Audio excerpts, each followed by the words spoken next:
Bazır китайский конфеттер көбөйүп кетти го. Сыртын карасаң тим менен суктанасың да, жеп көрсөң кускуң келет. Пайгамбар саллаллаху алейхи вассалам айткан, көңдүн үстүндө өсүп калган гүлдөрдөн өзүңөрдү сактагыла деген. Көңдүн үстүндө өсүп калган гүлдөрдөн. Ал эмне деген?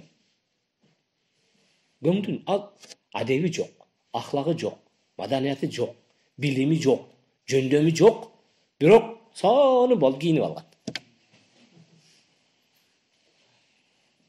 Так, ошол мезгилде бирок экинчи жагы бар. Сиз айтып атасыз. Ну, жолугу жок эле жүрөт, бирок мощный кыз деп. А сиз эмнесин билесиз мощный кыз экендигин? Хорошо, сиз ишендиңиз, оңдоп алам дедиңиз. Сиздин колуңуздан эмне келет? Айтып коеюн, колуңуздан эчтеке келбейт. Эртеңки күнү мен салдырып алам дегендерди көрдүк биз. Өтө көбүн көрдүк. Жок, салынчуу кыз, билчүү кыз мурда эле билет эле. Акылдуу болсо ал мурда эле сезмек ошол нерсени. Кантип сиз сезип аткан нерсени ал сезбей калды. Кантип сиз туйган нерсени туйбай калды. А бирок сиз дагы эле өзүңүздү жошутуп жүрөсүз да. А бул өзүнө келет деп атасыз. Ал эртеңки келбейт. Ал эртеңки күнү алган үчүн дагы ошончо күч жумшаш керек болот.